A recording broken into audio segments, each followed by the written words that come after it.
What impact does ADHD, which is attention deficit hyperactivity disorder, have on a person's quest to achieve success in life? My name is Alexander. I'm a psychologist by training. I'm also the author of the book, The Psychology of Success. So that's our topic today, ADHD and its effect on a person's goals, their aspirations, and their desires for success. So the way I'll go through this video is I'll define ADHD, and then I'll talk about some of the symptoms of ADHD and the impact of those symptoms on people's lives. And then we'll look at how ADHD is diagnosed. And then towards the conclusion of this video, I'll talk about, what is the fix for something like this, something like ADHD. So ADHD is a neurodevelopmental disorder which people are born with. So if you look at statistics, depending upon where you look, anywhere from 3% to 5, 6, 7% of children are born with ADHD. And so because it's a neurodevelopmental disorder, it's not something that can be acquired later on in life. You're born with it, you're going to have ADHD as an adult as well. It's not something that can be cured or eliminated. But what can be done is it can be managed so that its effect on a person's life is minimized. So when we're talking about ADHD, there are three different subtypes. There is the ADHD inattentive subtype, and then there is the hyperactive impulsive subtype, and the third one is the combined one, which is inattentive hyperactive impulsive. So there are these three different subtypes. For the purpose of this video, I'm just going to talk about ADHD in a general sense. So what that means is that there may be things in here that do not necessarily apply to you, depending upon the subtype that you are acquainted with. So one key problem that people with ADHD have is attention deficit, right? Inability to maintain sustained attention. So why is that a problem? Well, if you have difficulty maintaining sustained attention, that means you have difficulty uptaking information. So, for example, if someone is talking to you and they're trying to convey some instructions to you, what's happening is that you're there and the person is on the other side, and as you're talking, after a very short period of time, your attention has flitted off elsewhere. So meanwhile, the information flow is still happening, but because your attention is shifted, the uptake of that information in the meantime is not happening.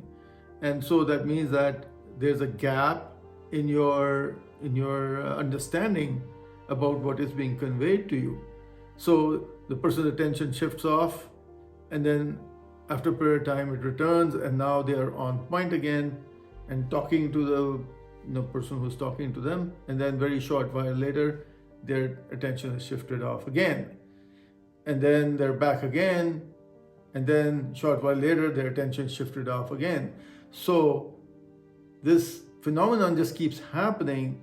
Physically the person's there, they're looking at the other person, presumably there's a conversation happening, that person's conveying information, this person's presumably understanding and taking in what that information is that's being conveyed to them. But in reality, actually, their attention span is flitting off here and there.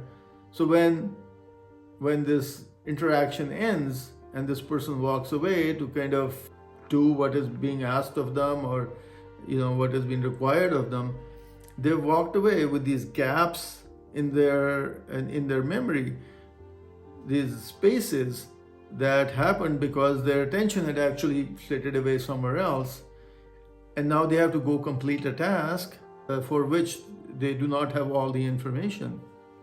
And that means that they're often going to get it wrong. They make a lot of mistakes, they make a lot of errors, because whenever they're uptaking information, whether somebody's talking to them, so not just that, even when they're reading and there's there are instructions in front of them, they're losing attention, and their attention's flitting all over the place. So they only uptake parts of the information, and then they go off and they're acting on them. They make a lot of mistakes, and because they make a lot of mistakes, it has some very significant consequences for them on multiple fronts. On the schooling front, you can just imagine if they have these gaps in their memory because of this constant flitting of their attention span, they're going to perform very poorly at school. They're going to perform very poorly at work as well, because when their supervisors or the managers, etc., are giving them instructions, giving them tasks to do, they don't have a full picture of what's being conveyed to them. So, and then if you come into the personal relationships, well, the same happens there as well. Partners, share information, communicate with each other. So the partner is asking them to do something, and they go off, and they only go off with half or 1/3 or 1/4 of the information, depending upon how much their attention was flitting. And this is not a one-time thing. This is an everyday thing. So people with ADHD have this problem, which causes immense issues in their occupational world, in their schooling, in their personal life.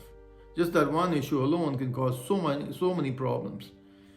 People with ADHD also, so they might be hyperactive. So if hyperactivity is an issue, then you can, so they're buzzing around, they're just moving very fast, they're in your space, they talk a lot. Very often they'll blurt out things that they shouldn't say. They'll they miss social cues and will take over conversations. You can just imagine that would create a very big problem in people's personal relationships, right? People with ADHD can be very forgetful. So going back to what I was saying earlier about attention span, memory requires attention and focus. And someone's giving you information to remember, but you weren't really present fully at that time that the information was being conveyed to you. That means that it didn't get stored properly, or only some of it got stored. And as a consequence of that, you're perpetually a forgetful person. And that can be very exasperating for family members and for instructors and managers and so on and so forth, because sometimes they're just conveying very simple kind of instructions, but the person just doesn't seem to, their memory is just terrible, and they can't seem to get things done. Another issue with people who have ADHD is that they tend to be very impulsive. And so they'll often make decisions without really thinking them through, without actually considering all the consequences. And very often they'll make very reckless decisions because they just haven't considered all the variables. They haven't sort of thought through what their decision is going to lead to. And that can create all kinds of issues on the personal front and in their other aspects of their lives as well. People who have ADHD, they often tend to misunderstand things a lot. They can be very reactive, they can be very impatient. So that causes a lot of consternation for their relationships. People with ADHD will start projects and not finish them. So, they have this sort of graveyard of littered projects sitting around. And because of all these issues that they have due to their ADHD, they have difficulty maintaining jobs also. They often get fired from their jobs because they have difficulty paying attention. They tend to be very forgetful. They can be very impulsive. They can be very hyperactive. They lack focus. They misunderstand things.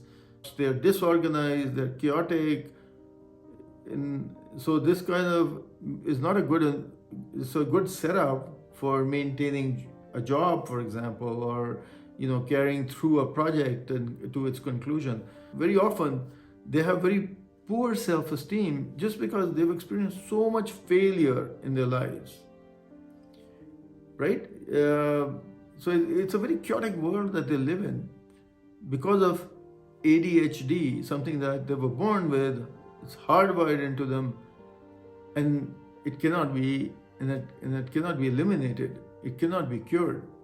It's really tragic when you think about it, because often people with ADHD, many of them, they are very ambitious and they have very high aspirations of success, but they'll see other people around them who may not be as intelligent as them, who may not be as ambitious as them, who may not have these great aspirations. They'll see them go shooting by and get ahead in life, whereas they themselves are just kind of all over the place, bouncing all over the place, very frequently just spiraling down.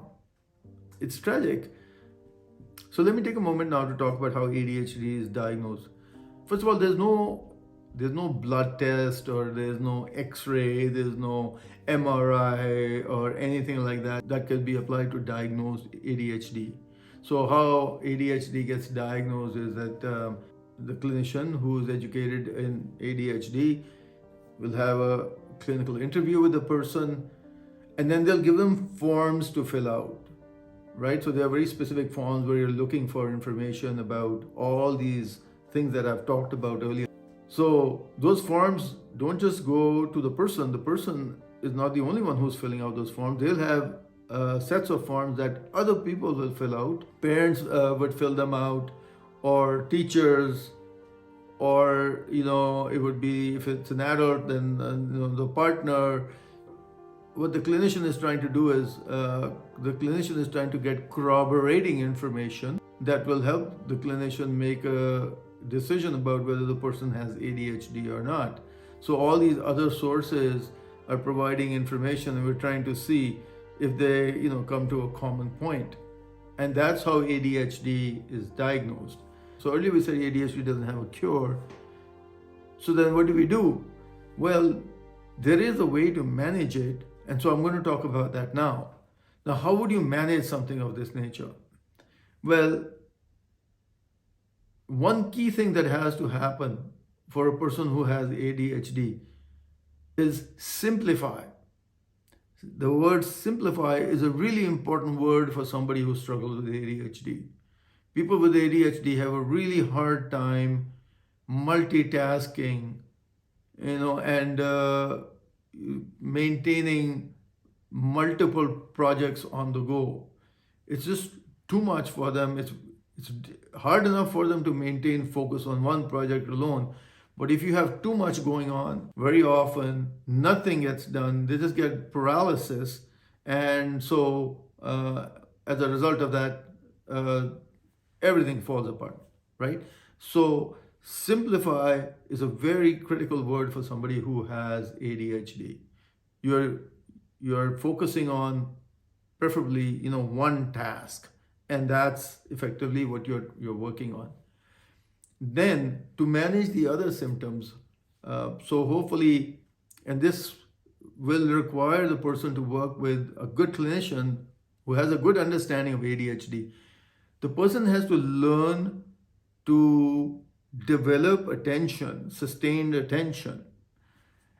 And that can be done. It's sort of like learning how to meditate. So when a person is first starting to meditate, they're learning how to meditate initially. They have a hard time just maintaining their focus because it's sort of bouncing all over the place. But over time, with some good instruction, they can learn to focus their mind, right? So somebody with ADHD can also learn to do that. They can learn to focus their mind. So if they have a good therapist working with them, they can teach them how to do that. But just learning to focus your mind is not enough. The therapist is also teaching them how to, so this is the second part that has to happen, is how to control your impulsivity and hyperactivity. So which means that that all those currents that are coursing through the person, how to temper them, how to calm your body down, how to settle your body down so that you can sit and you can focus and you can develop progress in the things that you're working on the projects that you're working on. So if you can do that, that can help you achieve success despite the fact that you have ADHD, right? So from the management standpoint, that's what needs to happen. You need to learn how to focus your mind, and you have to learn how to control your body. You have to learn how to develop stillness, and in such a way that it is not traumatic, it's not painful. So, in a way that it's calming, in a way that it's settling. So you can learn how to settle your mind and settle your body. If you can do that, that can really take you a long, long way to overcoming something that just cannot be cured and you're hardwired with. So that's it for today. I'd be very interested in hearing your comments and your questions. And also if you have some experiences that you would like to share, that would be great. I would be very interested in hearing about those as well. I'll be back with another video. In the meantime, good luck and take care.